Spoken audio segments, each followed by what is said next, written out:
Iran के लोगों ने दिखा दिया है कि वो कितने बेखौफ हैं। धमकी भरा माहौल चल रहा है।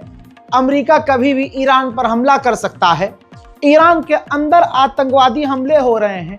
ईरान के अलग अलग इलाकों में धमाके हो रहे हैं। इसके बावजूद ईरान की 47वीं इस्लामिक रेवोल्यूशन के इस समय पर पूरे ईरान में जमकर सेलिब्रेशन किया गया है, जश्न मनाया गया है। इस तस्वीरों को देखने के बाद एक बात क्लियर हो गई है कि ईरान में जो प्रदर्शन हुए और खासकर वो प्रदर्शन जिन प्रदर्शन के चलते ईरान में आग लगाई गई, तोड़फोड़ की गई, ईरान का नुकसान किया गया, वो सब प्रायोजित थे।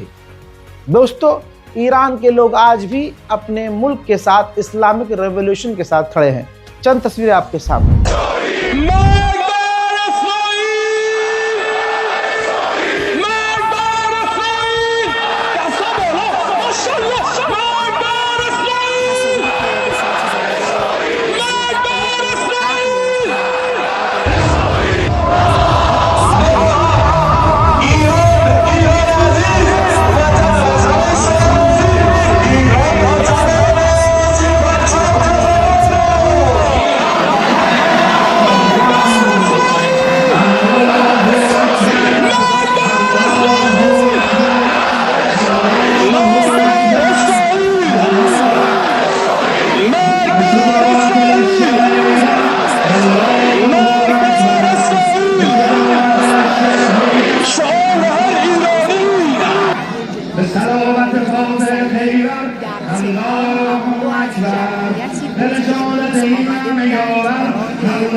हजरात, इन बीच कमाल की चीज़ ये देखी गई कि अपनी जनता को कॉन्फिडेंस में लेने के लिए जहां जहां रैलियां हो रही थी इस्लामिक रेवोल्यूशन की याद में, 47वीं इस्लामिक रेवोल्यूशन की सालगिरह पर जहां जनता खड़ी थी, जहां मतलब आम इलाकों में, वहां ईरान ने अपनी मिसाइलें भी तैनात की है। देखिए।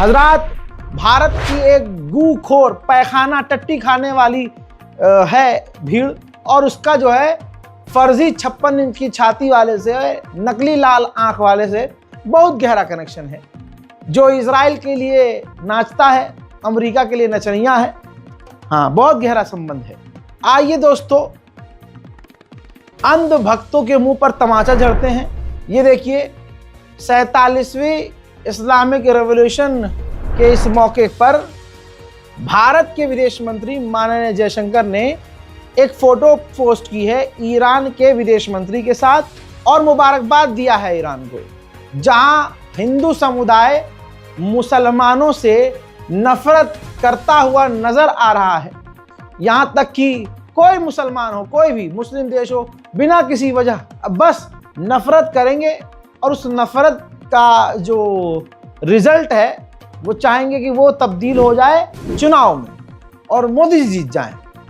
ठीक, जहां पर व्हाट्सएप यूनिवर्सिटी पर क्या क्या बताया जाता है और एक हिंदू संगठन सिर्फ नफरत फैलाता है कि भैया मुसलमानों से दूर रहो, ईरान से हमारा कोई संबंध नहीं है, फ़लस्तीन से हमारा कोई मतलब नहीं है।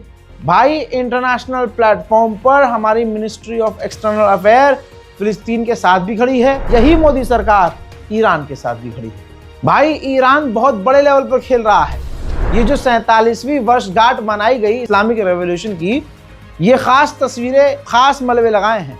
यानी इजराइल के जिन ड्रोन्स को ईरान ने 12 डेज वॉर में मार कर गिरा दिया था, उनके मलबों को नुमाइश के तौर पर जगह जगह सजाया गया था ताकि ईरान की आवाम लाइव आंखों से देखे कि ईरान ने इजराइल का हाल क्या किया था। ईरान बहुत मतलब एकदम तूफानी खेल खेल रहा है। इस दौरान कई तरह की झांकियां बनाई गई। 47वीं इस्लामिक रेवोल्यूशन की वर्षगांठ में ये देखिए कॉफिन्स बनाए गए, ताबूत बनाए गए अमेरिका के कई कमांडरों की, जिसमें अमेरिका का सेंटोम का कमांडर है उसका भी ताबूत बनाया गया और अमेरिका के टॉप जनरल्स हैं, कमांडर्स हैं, उनके भी ताबूत बनाए गए। जहां पर वेस्टर्न मीडिया ये दावा करने लगता है तुरंत कि ईरान के लोग छुप गए हैं, ईरान के नेता जमीन के नीचे चले गए हैं, तहखाने में चले गए हैं, विदेश भाग गए हैं। हजरात, ये जो इस्लामिक रेवोल्यूशन का जो मार्च उसकी वर्षगांठ पर 47वीं वर्षगांठ पर निकाला गया, जो रैलियां निकाली गई, झांकियां निकाली गई, उसमें खुले आसमान के नीचे ईरान के विदेश मंत्री खुद पैदल शामिल हुए और कहा कि ये झांकियां जरूरी है, ये रैली, ये प्रदर्शन, ये जश्न जरूरी है ताकि दुनिया को हमारा मैसेज जाए।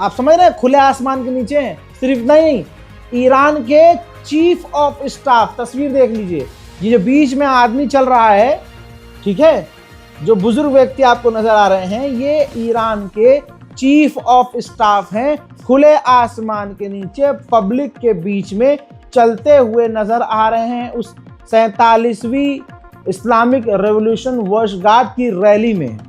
जहां डोनाल्ड ट्रंप, जहां नेतन्याहू जब कहीं निकलते हैं अपने ही मुल्क में तो पूरा पूरा शहर जाम कर दिया जाता है।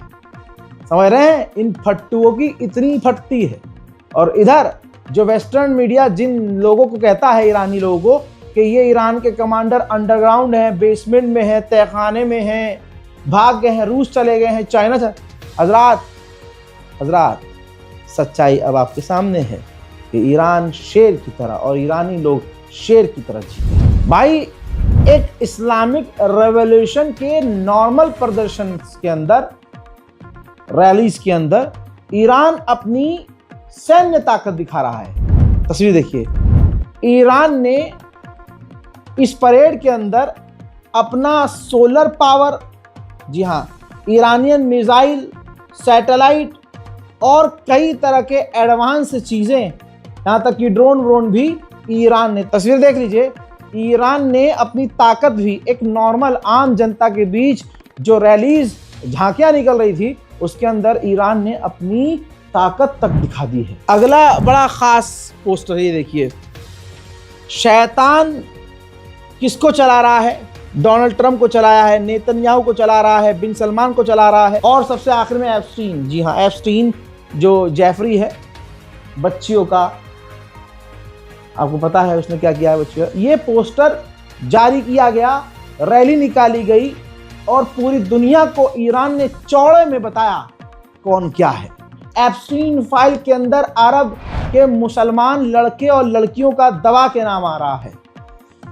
हमारे यहाँ से मोदी जी का, भाजपा के सारे, हमें पता था भाई, जब भाजपा में इतने बड़े बड़े बलात्कारी हैं और सब नेता हैं, अच्छे खासे नेता हैं, और आप देखते हैं कि भारत में कोई भी बलात्कारी होता है, खास पार्टी के लोग, खास पार्टी के और खास संस्कारी लोग बलात्कारी का पूरा समर्थन करते हैं। तो ऐसे में ये तो क्लियर था कि दुनिया में अगर सबसे खतरनाक बलात्कार का कांड हुआ होगा तो उसमें इस पार्टी के लोगों का नाम आना ही आना है। आ गया। भारत के दिग्गज नेताओं का नाम इसके अंदर है, अनिल अंबानी का भी नाम है और हरदीप जी का नाम है, बहुत सारी चीज। और बढ़िया बंदे ने एक्सेप्ट भी, राहुल गांधी ने जब एप्स्टीन फाइल का जिक्र लोकसभा में किया तो विपक्ष जो है पॉपकॉर्न की तरफ फुदकने लगा। लेकिन असर यह हुआ कि जो भीड़ मिलकर राहुल गांधी को पप्पू कहते हैं, राहुल गांधी एक अकेले व्यक्ति ने इन सबको पप्पू साबित कर दिया। हजरत हरदीप पुरी, जिन पर यह इल्जाम अभी तक था सिर्फ कि भाई ये एप्स्टीन से मिला है आदमी, भाजपा का आदमी, हजरत बौखलाए हरदीप पुरी ने फ्लो में जवाब देते वक्त एक्सेप्ट कर लिया कि हाँ जी मैं एप्स्टीन से 3 से 4 बार मिला। सुनिए। My boss in the IPI, Mr. Terry Rod Larson, was the person who knew this particular infamous person, Mr. Epstein.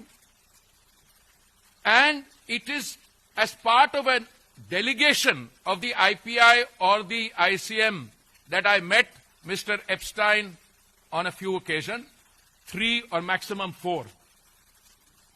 And the ICM was dealing with international issues, thematic issues, and Mr. Epstein was not part of it.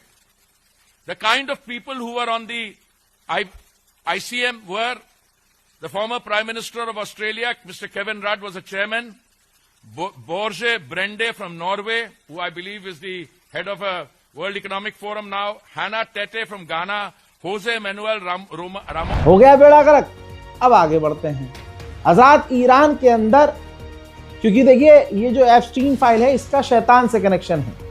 कहा जाता है कि शैतान की पूजा की जाती है और जवान रहने के लिए और शैतान की पूजा करने के लिए एक रिचुअल ये है कि छोटे छोटे जो बच्चियां होती हैं उनका खून पिया जाता है, बच्चों का खून पिया जाता है फ्रेश दिखने, इस तरह की बातें बताई गई हैं। दोस्तों, तो जो शैतानी देवता है उसका नाम बाल है। तो ये देखिए तस्वीर देख लीजिए, बाल का जो है ईरान के अंदर पूरा स्टैचू बनाया गया और पब्लिक के बीच उसे जलाया गया।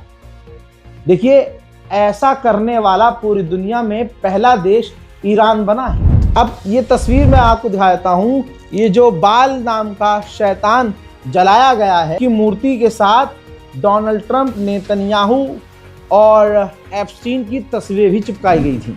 हजरात, ईरान के सड़कों पर यह मंजर देखा गया जिसमें आप देखिए 3 इंटरनेशनल वॉर क्रिमिनल नजर आ रहे हैं। पहले भी है, ट्रंप भी है और नेतन्याहू भी है।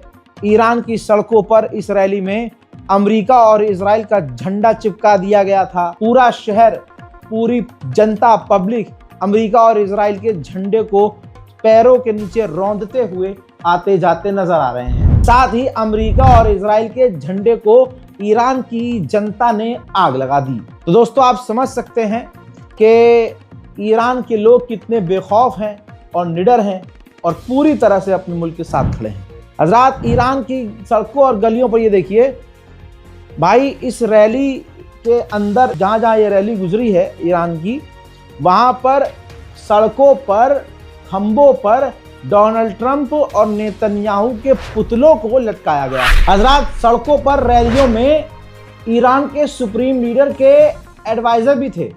इन्होंने मीडिया से बात करते हुए कहा कि ये बेहतर होगा कि दुश्मन बातचीत का रास्ता चुने और बातचीत से मामले को हल कर ले, क्योंकि हमारे तो सीनियर कमांडर ने कह दिया है कि हम जंग के लिए तैयार हैं और हर तरह के दुश्मन का सामना करने के लिए पूरी तरह से तैयारी हो चुकी है हमारी। हज़रात, उधर ईरान के राष्ट्रपति ने इस दौरान ईरान की आवाम से माफ़ी मांगी और कहा कि हमारा सिस्टम फेलियर है, मैं फेल हुआ हूँ, जिसकी वजह से आप परेशान हुए और आप सड़कों पर आज उतरे हैं और प्रदर्शन कर रहे हैं। इसमें आपकी कोई खता नहीं है, गलती मेरी है, लेकिन मैं वादा करता हूँ हम लगातार काम कर रहे हैं और बहुत जल्द परेशानियों को कम करने की कोशिश की जाएगी। उधर अमेरिका के पेंटागन ने दूसरे झुंड को, जिस झुंड में अमेरिका के एयरक्राफ्ट कैरियर हैं और भी, उनको भी आदेश दे दिया है कि ईरान की तरफ रवाना हो। पहले ही अमेरिका ने ईरान को अपने एयरक्राफ्ट कैरियर और डिस्ट्रॉयर और air defence system, missile system से, ड्रोन से, फाइटर जेट से घेरा हुआ है। और अभी और उसने आदेश दे दिया है भैया और एयरक्राफ्ट कैरियर भेजो और टैंकर भेजो, और ईरान की जो चारों तरफ अपनी नजर है पैनी बनाओ। IRGC के टॉप कमांडर ने कहा कि अगर जंग छिड़ गई तो इस बार सीज फायर नहीं होगा। ये ताना मारने की कोशिश की है IRGC कमांडर ने जब ईरान ने 12 डेज वॉर में इजराइल को बजाना शुरू किया, तो इजराइल ने अरब देशों से ईरान को मैसेज भिजवाया था कि हम सीज फायर चाहते हैं। वहीं उसी बात को याद करते हुए ईरान के कमांडर ने खेल खेल दिया और कह दिया है कि इस बार सीज फायर मुन्ना नहीं होगा। इजराइल के ही मीडिया हाउसेस और रिपोर्ट्स कह रही हैं, लिख रहे हैं ये लोग कि ईरान की जो मिसाइलों के बेड़े हैं ये अमेरिकी बेस, अमेरिकी एयरबेस, सैन्य टुकड़ियों के लिए खतरनाक साबित हो सकते हैं। ओमान में ईरान के नेशनल सिक्योरिटी काउंसिल के हेड पहुंचे थे ओमान। भैया अब ओमान के बाद तस्वीर आपके सामने, वो पहुंच गए सीधा कतर, जहां पर अमेरिका का सबसे बड़ा बेस है और वहां पर उसने B-52 परमाणु बॉम्बर भी तैनात किए हैं। तो दोस्तों, ईरान के नेशनल सिक्योरिटी काउंसिल के जो हेड हैं भैया वो पहुंच गए कतर। कतर के अमीर से मुलाकात की, सिर्फ कतर के अमीर और कतर की गवर्नमेंट से नहीं, बल्कि कतर के अंदर ही हमास के टॉप लीडरों से भी मुलाकात की है। तो देख सकते हैं दोस्तों, अमेरिका और इजराइल की जरा सी भी शर्म ईरान नहीं कर रहा है, न ईरान को कोई खौफ। उधर ब्रिटेन ने भी अपने रिफ्यूलिंग जहाज मिडिल ईस्ट की तरफ भेज दिया है। मैंने एक हफ्ते पहले ही बोल दिया था कि ईरान के खिलाफ ग्राउंड पर जो अमेरिका के साथ नजर आ रहा है पूरी ताकत से, वो ब्रिटेन। रूस का एडवांस फाइटर जेट है Su-57। रूस ने मिडिल ईस्ट में किसी देश को Su-57 फाइटर जेट देने का सिग्नेचर किया है, लेकिन रशिया अभी नाम नहीं खोल रहा है कि मिडिल ईस्ट में वो कौन सा देश है, ईरान है या कोई और देश है जिसको Su-57 रूस देगा। ईरान की जो न्यूक्लियर साइट है इस्फहान की, उसकी सैटेलाइट इमेज दिखा रहा हूं आपको। ईरान ने उस इस्फहान में मौजूद अपनी न्यूक्लियर सैटेलाइट को, न्यूक्लियर फैसिलिटी को पूरी तरह से ढक दिया है। मेरे दोस्तों, नेतन्याहू अमेरिका में है और लगातार डोनाल्ड ट्रंप को मनाने की, अपनी बातें समझाने की कोशिश कर रहा है। ऐसे में नेतन्याहू ने उन लोगों से भी मुलाकात की जो डायरेक्ट ईरान से बात कर रहे हैं, जैसे डोनाल्ड ट्रंप का दामाद और डोनाल्ड ट्रंप का स्पेशल एनवॉय। उन दोनों से भी, जी हाँ, नेतन्याहू ने मुलाकात की है और नेतन्याहू अलग से डोनाल्ड ट्रंप पर प्रेशर बना रहा है कि ईरान की मिसाइल साइट्स पर हमला करो और बातचीत में ईरान की मिसाइल्स को शामिल करो। हजरात, 3 घंटे मीटिंग चली बंद कमरे में नेतन्याहू और डोनाल्ड ट्रंप के बीच में। उसके बाद डोनाल्ड ट्रंप ने मीटिंग के तुरंत बाद सोशल मीडिया अपने ट्रुथ पर जो ट्रुथ पोस्ट है उस पर एक लंबा चौड़ा बयान जारी किया, जिसमें शॉर्ट में कहानी ये है कि मीटिंग के बाद, नेतन्याहू और ट्रंप की मीटिंग के बाद, इन्होंने ये लिख दिया कि ईरान बातचीत करे, डील करे, वरना हम ईरान पर हमला कर देंगे। ईरान के विदेश मंत्री भी अब खुलकर बोलने लगे। ईरान के विदेश मंत्री ने कहा कि अगर अमेरिका ने हम पर हमला किया तो हम अपनी पूरी ताकत से जवाबी कार्रवाई अपने पड़ोस के और आसपास जितने अमेरिका के बेस हैं, अपने पड़ोसी देश में भी, अगर हमारे पड़ोस के देश में भी अमेरिका का बेस है दूसरे देश में, तो हम उनके बिल्डिंग्स को, उनकी इमारतों को, अमेरिका के सैन्य अड्डों को, अमेरिका की फौज को, जो भी लपेटे में आएगा हम अपने इलाके में सब पर हमला करेंगे। लेकिन मैं डिप्लोमेटिक आदमी हूँ, शांति प्रिय आदमी हूँ, मैं ऐसा फिलहाल नहीं चाहता। मैं चाहता हूं कि बातचीत के जरिए कोई रास्ता निकल जाए। वहीं फ्रांस ने बड़ा ऐलान किया। फ्रांस ने कहा जो ईरानी ईरान से अपनी जान बचाकर हमले के खौफ से या किसी और वजह से फ्रांस आया हुआ है या आना चाहता है, हम उनके वीजा के ड्यूरेशन को बढ़ा रहे हैं, एक्सटेंड कर रहे हैं। रिपोर्ट ये आ रही है जो रोंगटे खड़े कर रही है कि जैसा वेनेजुएला के साथ अमेरिका ने किया, ट्रंप वैसा ही ईरान के साथ करना चाहता था। ये रही रिपोर्ट। रिपोर्ट के अंदर साफ लिखा हुआ है कि वेनेजुएला जैसा अमेरिका करना चाहता था ईरान के साथ, लेकिन नहीं किया, क्योंकि ऐसा करने पर ईरान बुरी तरह से भड़क जाता और ईरान की कार्रवाई ज्यादा खतरनाक होती। ईरान स्टेट ऑफ हॉर्मूज को बंद कर देता और ईरान इसको जंग का ऐलान समझता और पूरी तरह से जंग में कूद जाता अपनी पूरी ताकत के साथ। वहीं ईरान की गवर्नमेंट ने एक बार फिर से अमेरिका के मुंह पर थूकते हुए कहा कि अपनी मिसाइल पावर पर हम बात ही नहीं करेंगे तुमसे। उधर सैटेलाइट इमेज से हुआ है खुलासा, ईरान ने अपने इलाके में, पूरे शहर में अपनी मिसाइल के लिए जगह बहुत सारी बनाई है। खुफिया रिपोर्ट है, ईरान ने अपने मुल्क में कई जगह मिसाइलें और मिसाइल लॉन्चर तैनात कर दिए हैं। पूर्व IRGC के कमांडर ने एक पॉडकास्ट में बड़ी बात कह दी, बहुत बड़ा बवाल हो गया है।